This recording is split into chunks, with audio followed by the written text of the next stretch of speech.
Hello YouTubers, আসসালামু আলাইকুম। Limon BD 640 পক্ষ থেকে আমি সাজ্জাদ হোসেন লিমন।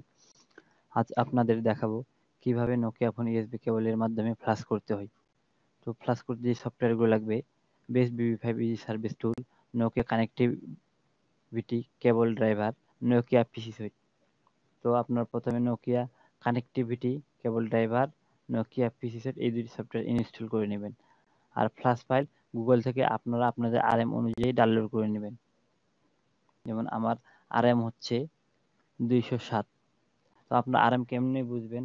মোবাইলের ব্যাটারি খুললে পিছন দিকে লেখা থাকে আরএম, অথবা আপনারা স্টার হ্যাজ 4টা জিরো হ্যাজ ক্লিক করলে আপনাদের আরএম চলে আসবে। তো আপনারা আপনাদের আরএম এইভাবে সার্চ করে নামিয়ে নেবেন। আমি অলরেডি আমার আরএম অনুযায়ী আমার ফ্ল্যাশ ফাইলটি নামিয়ে নিয়েছি। এই তিনটি আমার ফ্ল্যাশ ফাইল। তো এবার সফটওয়্যার থেকে বেস্ট BB5 ইজি সার্ভিস টুলটি ওপেন করব। এখান থেকে বেস্ট ওপেন করব। ওপেন করার পরে সিলেক্ট মডেল থেকে আরএমটি আমাদের সিলেক্ট করব। আমার আরএম 207, আমি 207 সিলেক্ট করব। আপনারা আপনাদের আরএম সিলেক্ট করবেন। তো আমি যেখান থেকে ফাইলগুলো ডাউনলোড করেছিলাম ওইগুলো দেখিয়ে দেব। ওই তিনটি ফাইল প্লাস ফাইল, এখান থেকে MCU ফাইলটি দেখিয়ে দিলাম। তারপর PPM1 আরেকটি ফাইল, ওইটাও দেখিয়ে দিলাম। CNT1, এখান থেকে CNT1 ফাইলটিও দেখিয়ে দিলাম। তো আপনারা যখন ডাউনলোড করবেন এই ফাইলগুলো আপনাদের খোলা নাও থাকতে পারে, তো আপনারা এক্সট্রাক্ট করে নেবেন ডাউনলোড করার পরে। তারপর এখানে ফ্ল্যাশ মোড সেটিং থেকে ফুল ফ্ল্যাশ সিলেক্ট করে নেবেন।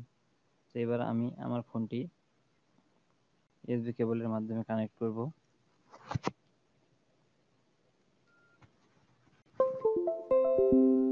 আমি ফোনটি লাগিয়েছি, আপনারা দেখতে পাচ্ছেন, কিন্তু আমার এখনো কানেক্ট হয়নি। যদি কানেক্ট না হয় তো আপনারা সেক্ষেত্রে সেটিং থেকে কানেক্টিভিটিতে গিয়ে ইউএসবি ডাটা কেবল নামে একটি অপশন পাবেন। ওইখান থেকে নোকিয়া মোড সিলেক্ট করে দিবেন। আমি নোকিয়া মোড সিলেক্ট করে দিলাম।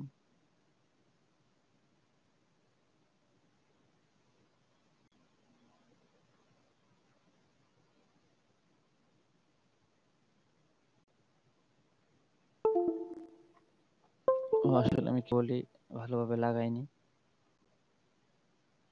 এখান থেকে নোকিয়া মোড এবার সিলেক্ট করে দিলাম।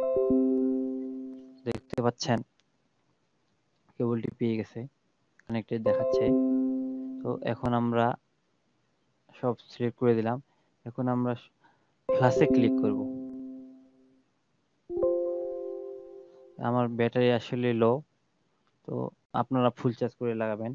লো ব্যাটারি থাকলে আপনার ফোনটি ডেড হয়ে যেতে পারে। আমারটা হলে সমস্যা নাই, আমি ওকে করে দিলাম। আর আপনারা দেখতে পাচ্ছেন ফ্ল্যাশ হওয়া শুরু হয়ে গেছে।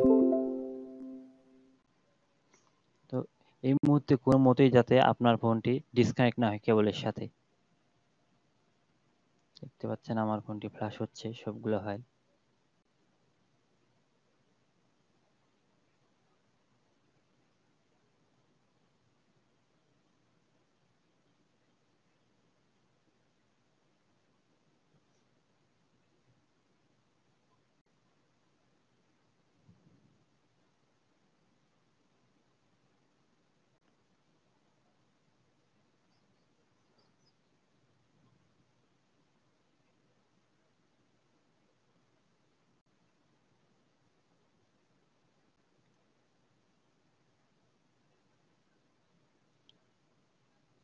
ফ্ল্যাশ হওয়ার সময় পিসি কোনো মতে বন্ধ করবেন না, বা কোনো কিছু কাজ না করাই ভালো। আর কেবল যাতে কোনো মতে না ডিসকানেক্ট হয়। ফ্ল্যাশ না হওয়া পর্যন্ত আপনারা অপেক্ষা করবেন।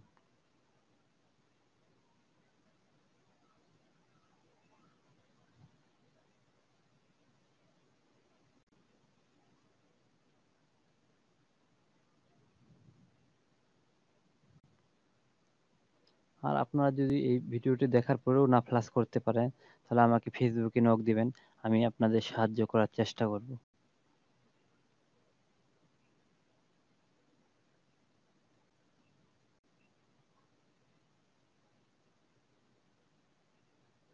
দেখতে পাচ্ছেন আমার ফোনটি ফ্ল্যাশ হচ্ছে।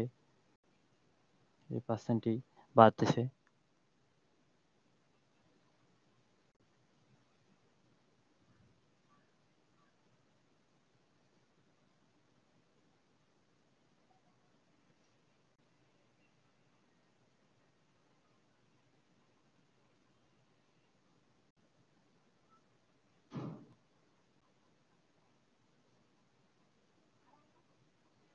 ফোনটি ফ্লাশ করার সময় আপনার চার্জার যদি লাগিয়ে রাখেন তাহলে খুব ভালো হয়।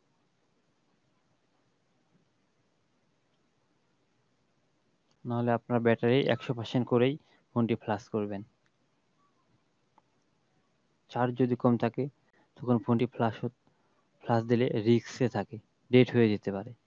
তো ডেড হলেও কোনো সমস্যা নেই, আপনারা এভাবে দেখবেন, যদি ডেড হওয়ার পরে ফ্লাশ হয় তো হবে, না হলে আপনাদেরকে দোকান থেকে বক্স দিয়ে ফ্লাশ দিতে হবে।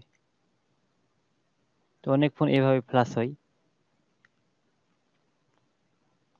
তখন শুধু আপনারা আপনার ফোন ডেড হলে ডেড মুডে একটা টিক দিয়ে দিবেন।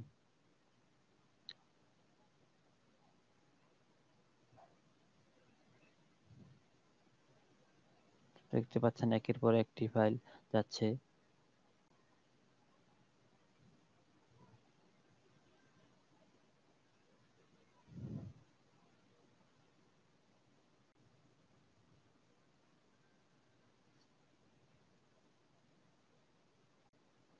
তো টিউটোরিয়াল বড় হয়ে যাচ্ছে, আমি আর দেখাচ্ছি না, আর কিছুই আপনাদেরকে করতে হবে না। এটি সম্পূর্ণরূপে যাই, আপনার ফোনটি অটোমেটিক্যালি ওপেন হবে। ওপেন হওয়ার পরে আপনি ফোনটি ব্যবহার করতে পারবেন, আপনাদেরকে আর কিছু করতে হবে না।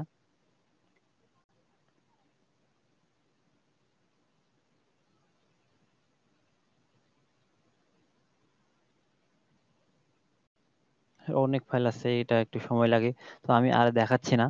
আজকের টিউটোরিয়াল এখানে শেষ করে দিচ্ছি। আর আপনারা অবশ্যই ডিসকানেক্ট করবেন না। আমি টিউটোরিয়াল বড় হচ্ছে বলেই এটি আর দেখিয়ে দিলাম না, কারণ আর কোনো কাজই নেই। এটি অটোমেটিক্যালি গিয়ে অটোমেটিক্যালি আপনার ফোনটি ওপেন হয়ে যাবে, অন হয়ে যাবে। তো আজকের টিউটোরিয়াল এখানেই শেষ করছি। আর আপনারা আমার ইউটিউব চ্যানেলটিতে লাইক, কমেন্ট, সাবস্ক্রাইব করতে ভুলবেন না। অবশ্যই লাইক, কমেন্ট, সাবস্ক্রাইব করবেন। আজ এখান থেকেই আসসালামু আলাইকুম।